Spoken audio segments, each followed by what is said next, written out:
I do want to ask about President Trump, along with HHS Secretary RFK Jr. saying this week that pregnant women should limit using Tylenol during pregnancy because of a, quote, very increased risk of autism.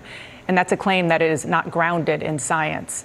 How worried are you, sir, that RFK Jr. and the president will actually, with what they said, adversely impact the health of American women and their babies?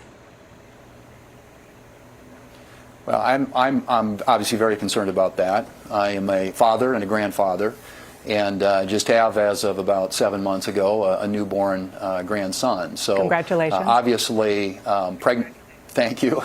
Pregnant moms is something I have a very high level of interest in, and I agree. I think that science ought to guide these discussions, these conversations, and our decision making around our health.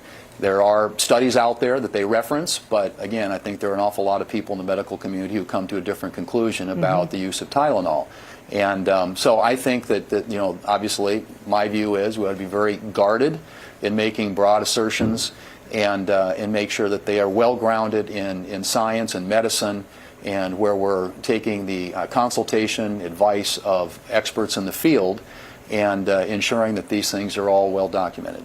So given the fact that it sounds like you do have some concerns about it, and RFK Jr. is in his job because you and the majority of the Senate voted to confirm him, is there anything that you can do to push back or call him, or is there anything you can do at all, or should you do in order to change the public discourse?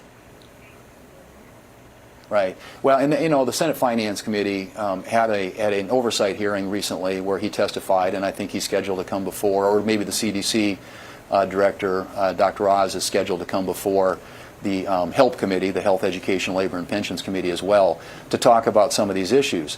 But again, the Secretary has a responsibility and obligation to restore and return the trust of the American people in the decision-making process there. And I think the way to do that is to make sure that the decisions are grounded in science. But yes, there needs to be oversight, there needs to be accountability, and there needs to be transparency into this decision-making process, and ensure that it is governed by science. And we have a number of physicians, as you know, who are Republican senators who have pretty strong views about this, and I think have made those clear, not only in the last few days, but prior to that. As these decisions are made about America's public health, that ought to be grounded in science. And that's my belief, and I hope that the Secretary adheres to that.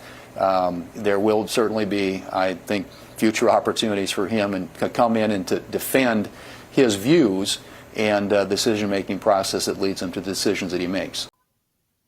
Let me know what you think about this video in the comments below. And if you're new here, I hope you subscribe for more to come.